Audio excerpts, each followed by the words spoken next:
বিসমিল্লাহির রহমান রহিম।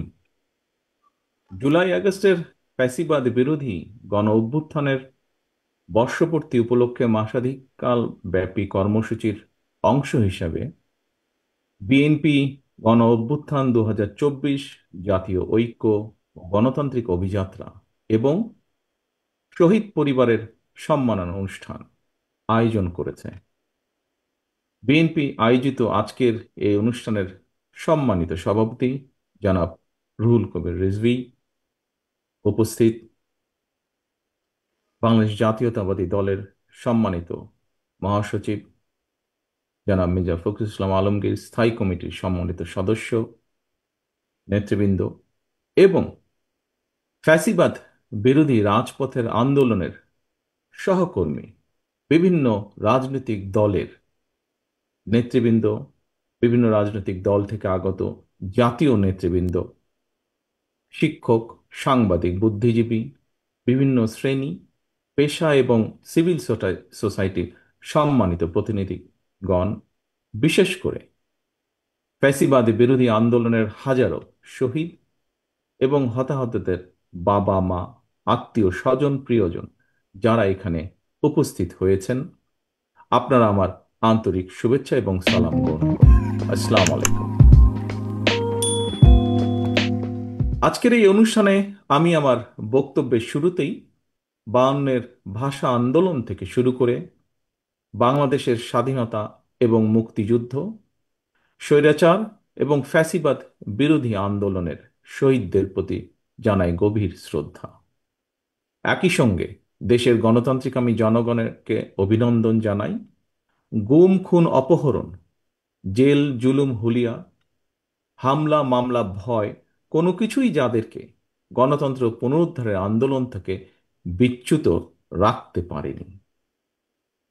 শহীদ পরিবারের সম্মানিত সদস্যবৃন্দ, 2024 সালের 5ই আগস্ট ফ্যাসিস্ট পলায়নের পরক্ষণে আমার দেওয়া প্রথম বক্তব্যে আমি শহীদ পরিবারের মায়েদের এবং সন্তান স্বজনদের প্রতি গভীর শ্রদ্ধা জানিয়ে কয়েকটি কথা বলেছিলাম।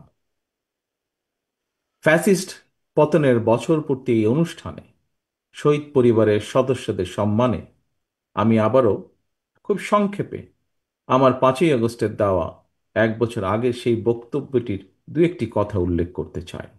সেদিন আমি বলেছিলাম, গণ অভ্যুত্থানে যারা তাদের প্রিয় সন্তান হারিয়েছেন, বিজয়ের ঐতিহাসিক এই মুহূর্তে আমি সেই সব মায়েদের প্রতি বিনম্র শ্রদ্ধা জানাই।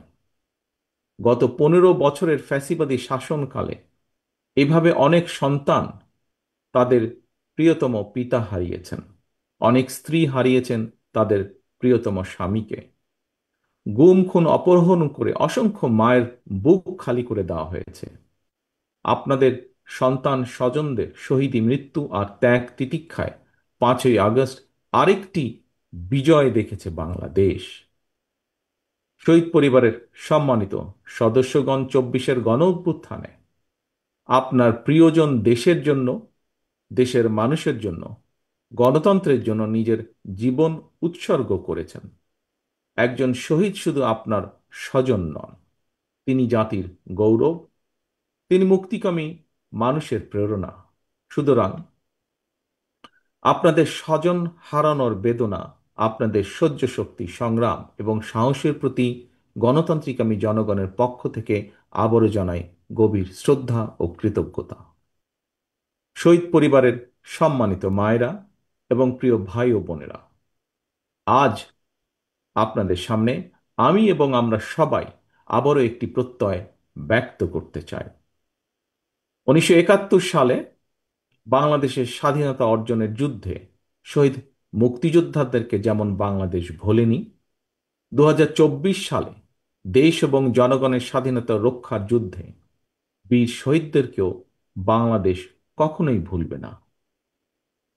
জনগণের রায় বিএনপি রাষ্ট্র পরিচালনার দায়িত্ব পেলে শহীদদের প্রতি শ্রদ্ধা জানিয়ে দেশের বিভিন্ন স্থাপনা, সড়ক কিংবা গুরুত্বপূর্ণ প্রতিষ্ঠানের নামকরণের ইচ্ছে আমাদের আছে।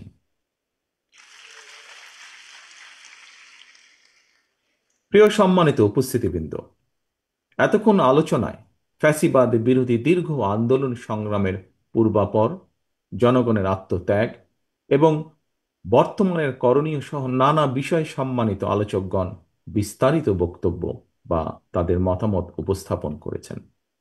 আলোচকদের বক্তব্যে যে সকল বিষয় উঠে এসেছে সেসব বক্তব্য আমি পুনরুল্লেখ করতে চাই না। তবে দেশ এবং জনগণের স্বার্থে যারা বিভিন্নভাবে আত্মত্যাগ করেছেন, তাদের কাঙ্ক্ষিত বাংলাদেশ গড়ার লক্ষ্যে একজন রাজনৈতিক কর্মী হিসাবে আমি শুধু আমাদের কিছু ভাবনা এবং পরিকল্পনা আপনাদের সামনে এবং আপনাদের মাধ্যমে বাংলাদেশের জনগণের সামনে তুলে ধরতে চাই সংক্ষেপে। প্রিয় ভাই ও বোনেরা, সম্মানিত অতিথিবৃন্দ, বাংলাদেশের ঘটনাবহুল ইতিহাসের আরেকটি ঐতিহাসিক রক্তাক্ত অধ্যায় ছিল জুলাই আগস্টের গণ অভ্যুত্থান। দীর্ঘ দেড় দশকেরও বেশি সময় ধরে দেশ এবং জনগণের উপর চেপে বসা ফ্যাসিবাদ বিরোধী এই আন্দোলনে অসংখ্য মানুষ শহীদ হয়েছেন। গুম, গুম, খুন, অপহরণ, নির্যাতনের, নিপীড়নের, হামলার শিকার হয়েছেন বহু মানুষ। ফ্যাসিবাদী শাসন শোষণে বিগত দেড় দশকের গুম, খুন, অপহরণের তালিকা অনেক দীর্ঘ। শুধুমাত্র জুলাই আগস্ট আন্দোলনেই বিএনপির কমপক্ষে 422 জন সহ বিভিন্ন শ্রেণী পেশা মানুষ, ছাত্র জনতা, কৃষক, শ্রমিক, গার্মেন্টস কর্মী, নারী, শিশু এবং ফ্যাসিবাদ বিরোধী আন্দোলনে থাকা রাজপথের রাজনৈতিক দলগুলোর নেতাকর্মী সহ কমপক্ষে 1,500-এরও বেশি মানুষ শহীদ হয়েছেন। আহত হয়েছেন কমপক্ষে 30,000-এর মতন মানুষ। এর মধ্যে চোখ কিংবা হাত পা অঙ্গ প্রত্যঙ্গ হারিয়ে 1,000-এরও বেশি মানুষ চিরতরে অন্ধত্ব কিংবা পঙ্গুত্ব বরণ করেছেন। মাত্র 36 দিনেই 4 বছরের শিশু আব্দুল আহাদ, 6 বছরের শিশু রিয়া গোপ সহ কমপক্ষে 136 জনের বেশি শিশু শহীদ হয়েছেন। এমন নৃশংস বর্বরতা ছিল অকল্পনীয়। সম্মানিত উপস্থিতিবৃন্দ, 71-এর স্বাধীন বাংলাদেশ, 75-এর 7ই নভেম্বরের আধিপত্য বিরোধী তাবেদার মুক্ত বাংলাদেশ, 90-এর স্বৈরাচার বিরোধী বাংলাদেশ এবং 2024-এর ফ্যাসিবাদ বিরোধী বাংলাদেশ। বাংলাদেশের ইতিহাসের প্রতিটি অধ্যায়ে এভাবেই শহীদ আবু সাইদ, ওয়াসিম, মুগ্ধের মতন হাজারো লাখো মানুষ অকাতরে জীবন দিয়েছেন, হতাহত হচ্ছেন আরো বহু। আমাদের প্রশ্ন, সকলের প্রশ্ন, মানুষ কি এভাবেই জীবন দিতে থাকবে তাহলে? এই মানুষগুলো কিন্তু কানাডার বেগম পাড়ায় অথবা মালয়েশিয়ায় সেকেন্ড হোম কিংবা সুইস ব্যাংকে অ্যাকাউন্ট খোলার দাবিতে কিন্তু আন্দোলন করেনি। তাদের দাবি ছিল রাষ্ট্র এবং সমাজে গণতন্ত্র এবং মানুষের অধিকার প্রতিষ্ঠা। সম্মানিত অতিথিবৃন্দ, বর্তমানে ফ্যাসিবাদ মুক্ত পরিবেশে জনগণের সামনে একটি আধুনিক প্রত্যাশিত গণতান্ত্রিক বাংলাদেশ গঠনের সুযোগ তৈরি হয়েছে। বর্তমান প্রতিযোগিতামূলক বিশ্বে যোগ্যতা এবং সম্মানের সঙ্গে টিকে থাকতে হলে অবশ্যই আমাদেরকে এ সুযোগ কাজে লাগাতে হবে। আরো একবারের জন্য ভুল করা চলবে না। সুতরাং জনগণের বাংলাদেশে জনগণের সরাসরি ভোটে জনগণের প্রতি জবাবদিহিমূলক নির্বাচিত গণতান্ত্রিক সরকার প্রতিষ্ঠা করে লাখো শহীদের কাঙ্ক্ষিত একটি ইনসাফ ভিত্তিক গণতান্ত্রিক মানবিক বাংলাদেশ গড়ার মধ্য দিয়েই শহীদদের প্রতি আমাদের ঋণ পরিশোধের এখনই সময়।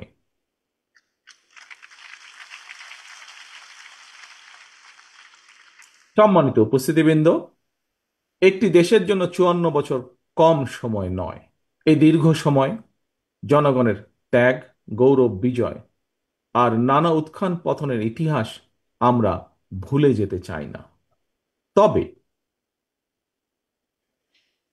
হয়তোবা অযথা বিতর্ক কিংবা কূটতর্কে লিপ্ত থেকে সময় ক্ষেপণের চেয়ে বরং আমরা যারা দেশ এবং জনগণের কল্যাণে রাজনীতি করি আমাদের এবার রাজনীতির অন্যতম প্রধান অঙ্গীকার নিরাপদ কর্ম পরিবেশ এবং নতুন কর্মসংস্থান সৃষ্টির রাজনীতি।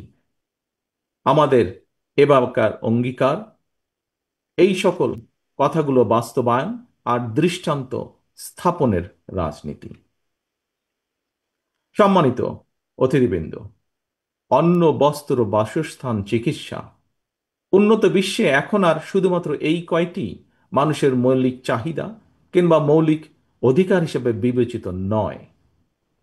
বিশ্বের অগ্রগতির সঙ্গে সঙ্গে আরো অনেকগুলো গুরুত্বপূর্ণ বিষয় এই তালিকায় অন্তর্ভুক্ত হয়েছে: জননিরাপত্তা, জন অধিকার, বাক ও ব্যক্তি স্বাধীনতা, সম ও ন্যায্য অধিকার, পরিবেশ সুরক্ষা, জলবায়ু পরিবর্তনের প্রভাব। বর্তমানে বিশ্বে এই বিষয়গুলোকে কিন্তু আর অবহেলার সুযোগ নেই। গ্লোবালাইজেশনের বর্তমান সময় সবার সামনে সম্ভাবনার সকল দ্বার উন্মুক্ত। জনগণ যাতে সকল সম্ভাবনাকে নিজেদের পক্ষে কাজে লাগিয়ে এবং লাগাতে পারে, রাজনীতিবিদ হিসেবে আমাদের অন্যতম প্রধানতম কর্তব্য হচ্ছে বিশেষ করে দেশের তরুণ জনশক্তিকে বা জনগোষ্ঠীকে দক্ষ জনশক্তি হিসেবে উপযুক্ত করে গড়ে তোলা। একই সঙ্গে রাষ্ট্র এবং সমাজে গণতন্ত্র এবং আইনের শাসন নিশ্চিত রাখা। সম্মানিত উপস্থিতিবৃন্দ, দেশের জনসংখ্যাকে দক্ষ জনশক্তি হিসেবে গড়ে তুলতে পারলে এই জনসংখ্যায় জনসম্পদে রূপান্তরিত হবে। এই জনসম্পদই মাধ্যমে উন্নত বিশ্বে সামনে দৃষ্টান্ত হয়ে উঠতে পারে আমাদের প্রিয় মাতৃভূমি, প্রিয় বাংলাদেশ। এটি শুধু কথার কথা নয়, বরং আমরা যদি ডেমোগ্রাফিক ডিভিডেন্ডের দৃষ্টিকোণ থেকে বিচার করি, তাহলে আমাদের জনসংখ্যাকে জনসম্পদে রূপান্তর করার সকল সুযোগ এবং সম্ভাবনা আমাদের সামনেই বিদ্যমান। এখন শুধু প্রয়োজন সুষ্ঠু নীতিমালা প্রণয়ন এবং বাস্তবায়ন। এবং সেই লক্ষ্যকেই সামনে রেখেই ফ্যাসিবাদ বিরোধী আন্দোলনে আমাদের রাজপথের সহযোগী গণতন্ত্রের পক্ষের রাজনৈতিক দলগুলোর সঙ্গে পরামর্শ করে বিএনপি ৩১ দফা কর্মসূচি প্রণয়ন করেছে। আসন্ন জাতীয় নির্বাচনে বিএনপি জনগণের রাষ্ট্র পরিচালনার দায়িত্ব পেলে জাতীয় সরকার গঠন করে দেশ এবং জনগণের উন্নয়নের প্রতিটি কর্মসূচির বাস্তবায়নের সর্বোচ্চ উদ্যোগ এবং প্রচেষ্টা গ্রহণ করবে। সম্মানিত উপস্থিতিবৃন্দ, একটি দুর্নীতিমুক্ত, নিরাপদ, মানবিক, গণতান্ত্রিক বাংলাদেশ প্রতিষ্ঠার সুমহান লক্ষ্যে দেশের গণতান্ত্রিকামী প্রতিটি ব্যক্তি ও প্রতিষ্ঠান, প্রতিটি রাজনৈতিক দল ঐক্যবদ্ধ। প্রতিটি রাজনৈতিক দলের নিজস্ব দৃষ্টিভঙ্গি এবং কর্মসূচিগত পার্থক্যের কারণে কোনো কোনো ইস্যুতে ফ্যাসিবাদ বিরোধী রাজনৈতিক দলগুলোর মধ্যে অনৈক্য মনে হলেও আমি দৃঢ়ভাবে বিশ্বাস করি জাতীয় স্বার্থে আমরা সবাই এক। হাজারো শহীদের রত্নস্নাত রাজপথে ফ্যাসিবাদ বিরোধী এই জাতীয় ঐক্য গড়ে উঠেছে। ৫ই আগস্ট এর জ্বলন্ত উদাহরণ। প্রত্যেকটি ইস্যুতে প্রতিটি রাজনৈতিক দলের ঐক্যমত হওয়া জরুরি নয়, তবে অবশ্যই জাতীয় ইস্যুতে জাতীয় স্বার্থে ঐক্যমত থাকাটাই সবচেয়ে বেশি জরুরি। এটি গণতন্ত্রের সৌন্দর্য। আগামী দিনে আর কোনো অপশক্তি যাতে বাংলাদেশকে তাবেদার রাষ্ট্রে পরিণত করার দুঃসাহস না দেখায়, সংবিধান লঙ্ঘনকারী পতিত পরাজিত পলাতক তাবেদার অপশক্তি যাতে আর মাথাছাড়া দিয়ে উঠতে না পারে, দেশ এবং জনগণের স্বার্থের বিরুদ্ধে আর কেউ যাতে অপতৎপরতা চালাতে না পারে, আমি দৃঢ়ভাবে বিশ্বাস করি, আমাদের দল বিএনপি বিশ্বাস করে, এইসব বিষয় ফ্যাসিবাদী বিরোধী জাতীয় ঐক্য অটুট রয়েছে, ভবিষ্যতেও তা অটুট থাকবে ইনশাল্লাহ। সম্মানিত অতিথিবৃন্দ, আমি এবং আমার দল বিএনপি আমরা দেশে গণতান্ত্রিক রাজনৈতিক বিধি ব্যবস্থাকে এমন একটি চিরস্থায়ী ভিত্তির উপরে প্রতিষ্ঠিত করতে চাই, যেখানে রাজনৈতিক দল এবং সরকারের সকল রাজনৈতিক ক্ষমতার নিয়ন্ত্রক থাকবে জনগণ। জনগণই তাদের রাজনৈতিক ক্ষমতা প্রয়োগ করে স্থানীয় সরকার থেকে কেন্দ্রীয় সরকার প্রতিটি পর্যায়ের প্রতিনিধি নির্বাচন করবে। জনগণের নির্বাচিত সরকার জনপ্রত্যাশা পূরণে ব্যর্থ হলে নির্ধারিত মেয়াদের পর সেই সরকার পরিবর্তনের ক্ষমতাও জনগণের হাতে থাকবে। জনগণের রাজনৈতিক ক্ষমতায়ন নিশ্চিত করে এভাবে জনপ্রতিনিধিদেরকে জনগণের মুখাপেক্ষী করে দেওয়া গেলে রাষ্ট্র এবং রাজনীতিতে দুর্নীতি এবং দুর্বার্তনের প্রবণতা কমে আসবে বলে আমি দৃঢ়ভাবে বিশ্বাস করি। সম্মানিত অতিথিবৃন্দ, ফ্যাসিবাদের পতনের পর রাষ্ট্র পরিচালনার দায়িত্ব নেওয়া অন্তর্বর্তীকালীন সরকার জনগণের বাংলাদেশে জনগণের সরাসরি ভোটে জনগণের কাছে জবাবদিহিমূলক সরকার প্রতিষ্ঠার জন্য জাতীয় নির্বাচন অনুষ্ঠানের লক্ষ্যে সক্রিয় রয়েছে। একই সঙ্গে রাষ্ট্র ও রাজনীতির সংস্কার কার্যক্রমের পাশাপাশি বিতাড়িত ফ্যাসিস্ট বিচার কার্যক্রমও শুরু করেছে। রাষ্ট্র এবং রাজনীতিতে সংস্কার এবং বিচার কার্যক্রম চলমান প্রক্রিয়া। রাষ্ট্র এবং সমাজে গণতন্ত্র এবং আইনের শাসন নিশ্চিত রাখার স্বার্থে জনরায় নির্বাচিত ভবিষ্যৎ গণতান্ত্রিক সরকারও অন্তর্বর্তীকালীন সরকারের শুরু করা কার্যক্রম অব্যাহত রাখবে আমি দৃঢ়ভাবে বিশ্বাস করি। সুতরাং একটি ইস্যুকে আরেকটি ইস্যুর সঙ্গে শর্তের বেড়াজালে আবদ্ধ না করে ফেলা যৌক্তিক বলে গণতান্ত্রিক আমি জনগণ বিশ্বাস করে বা মনে করে। প্রিয় রাজনৈতিক নেতৃবৃন্দ, প্রিয় রাজনৈতিক সহকর্মীবৃন্দ, অন্তর্বর্তীকালীন সরকারের সংস্কার কার্যক্রমে বিভিন্ন রাজনৈতিক দল চিন্তাভাবনা করেই সংস্কার প্রস্তাব দিয়েছেন। আমি দৃঢ়ভাবে বিশ্বাস করি দেশ এবং জনগণের কল্যাণে প্রতিটি রাজনৈতিক দলই যার যার বিবেচনায় উত্তম প্রস্তাবটাই উপস্থাপন করেছেন। তবে প্রস্তাব ভালো হলেও সকল প্রস্তাব বাংলাদেশের প্রেক্ষাপটে বা বর্তমান প্রেক্ষাপটে বাংলাদেশের জন্য উপযোগী কিনা সেটি বিবেচনা করার জন্য আপনাদেরকে আমি বিনীত আহ্বান জানাব। কোন কোন রাজনৈতিক দল সংখ্যানুপাতিক নির্বাচনী ব্যবস্থার দাবি তুলেছেন। বিশ্বের কোন কোন দেশে সংখ্যানুপাতিক নির্বাচনী ব্যবস্থার বিধান রয়েছে। তবে বাংলাদেশের বিদ্যমান বাস্তবতায় এবং ভৌগোলিক রাজনৈতিক প্রেক্ষাপটে এই মুহূর্তে বাংলাদেশের জন্য এই ব্যবস্থাটি কতটুকু উপযোগী অথবা উপযোগী কিনা সেটি গুরুত্বের সঙ্গে ভেবে দেখা জন্য আমি সকলের প্রতি অনুরোধ রাখব। বাংলাদেশের গণতান্ত্রিক বিধি ব্যবস্থাকে শক্ত ভিত্তির উপর প্রতিষ্ঠিত রাখতে হলে, বাংলাদেশকে তাবেদার মুক্ত রাখতে হলে এই মুহূর্তে জনগণের ঐক্য সবচাইতে বেশি প্রয়োজন। কিন্তু সংখ্যানুপাতিক নির্বাচনী ব্যবস্থা দেশে ঐক্যের পরিবর্তে বিভক্তিমূলক সমাজ এবং অস্থিতিশীল সরকার সৃষ্টির কারণ হয়ে উঠতে পারে কি না, এই বিষয়গুলো গুরুত্ব সহকারে আরও একবার ভেবে দেখার জন্য আমি সকল রাজনৈতিক নেতৃবৃন্দকে বিনীত আহ্বান এবং অনুরোধ করব। সংখ্যানুপাতিক সংখ্যানুপাতিক নির্বাচনী ব্যবস্থার আড়ালে পুনরায় দেশের রাজনীতিতে নিজেদের অজান্তেই পতিত পরাজিত পলাতক ফ্যাসিস্ট অপশক্তির পুনর্বাসনের পথ সুগম করে দেওয়া হচ্ছে কিনা এই বিষয়টিও আমাদের প্রত্যেকের অত্যন্ত সিরিয়াসলি ভাবা দরকার। আমি মনে করি আমি মনে করি নিত্য নতুন ইস্যু যদি আমরা সামনে নিয়ে আসতে থাকি, এর সুযোগে ষড়যন্ত্রকারীরা আবারও মাথা চাড়া দেওয়ার সুযোগ পাবে। গণতান্ত্রিক রাজনৈতিক দলের প্রিয় সহকর্মীবৃন্দ, অন্তর্বর্তীকালীন সরকারের পক্ষে জনগণের প্রতিদিনের সমস্যা সমাধান লাঘব করা সম্ভব নয়। জনগণের সমস্যা সম্ভাবনার কথা তাদের কাছে পৌঁছানোরও তেমন কোনো মাধ্যম নেই রাজনৈতিক দলগুলোর যেমন থাকে। সুতরাং সংস্কারের ইস্যু নিয়ে আমরা যদি অন্তর্বর্তীকালীন সরকারকে ব্যস্ত রাখি, তাহলে হয়তো বা সেটি জনগণকে তাদের রাজনৈতিক এবং অর্থনৈতিক অধিকার থেকে বঞ্চিত রাখতে পারে।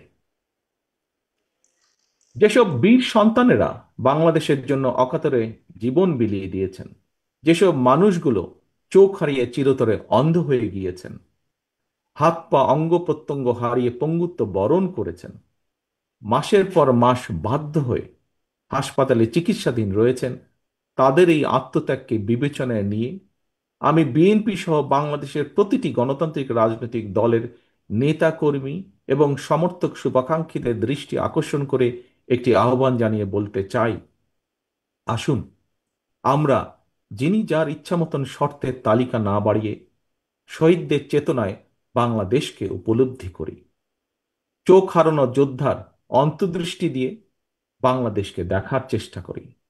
চিকিৎসাধীন এবং আহতদের আর্তনাদের সঙ্গে একত্রিত হয়ে শহীদদের আকাঙ্ক্ষার আলোয় বাংলাদেশকে আমরা গড়ে তুলি। প্রিয় সম্মানিত অতিথিবৃন্দ, প্রিয় উপস্থিতিবৃন্দ, রাজনৈতিক আমন্ত্রিত নেতৃবৃন্দ, প্রতিশোধ প্রতিহিংসা নয়, শহীদদের কাঙ্ক্ষিত বাংলাদেশ প্রতিষ্ঠার জন্য শুরু হোক আলোর প্রতিযোগিতা, শুরু হোক ভালোর প্রতিযোগিতা। ফ্যাসিবাদদের অন্ধকার থেকে মুক্ত হয়ে গণতন্ত্রের আলোয় ফিরুক বাংলাদেশ। আমি আবারও আল্লাহর দরবারে সকল শহীদদের আত্মার মাগফিরাত কামনা করছি। চিকিৎসাধীন এবং আহতদের দ্রুত আরোগ্য কামনা করছি। গণ অভ্যুত্থানের বছর পূর্তির মাসব্যাপী অনুষ্ঠানের আজ শুভ উদ্বোধন হলো। মাসব্যাপী মাসব্যাপী আমাদের আরো কর্মসূচি রয়েছে। এই সকল কর্মসূচিগুলো সুন্দরভাবে, সফলভাবে অনুষ্ঠিত হোক, সেই কামনা করে অনুষ্ঠানের উদ্বোধন ঘোষণা করছি। একই সাথে আজকের প্রথম দিনের এই অনুষ্ঠান সফল করার জন্য যারা কষ্ট করেছেন, এই আয়োজকদের সকলকে, আজকের এই অনুষ্ঠানের বা এই কমিটির যে আহ্বায়ক আছেন তাকে সহ প্রত্যেকটি কর্মী যারা কষ্ট করেছেন, যারা সফল করেছেন, ঘরের ভেতরে এবং ঘরের বাইরে প্রতিটি মানুষকে আমি জানাই আন্তরিক ধন্যবাদ। সকলের সুস্বাস্থ্য কামনা করে আমাদের প্রত্যাশিত বাংলাদেশ গড়ে তোলার প্রত্যাশা রেখে সকলের কাছে বিদায় নিয়ে আমার বক্তব্য শেষ করছি। আল্লাহ হাফেজ। বাংলাদেশ জিন্দাবাদ। বাংলাদেশ জাতীয়তাবাদী দল জিন্দাবাদ।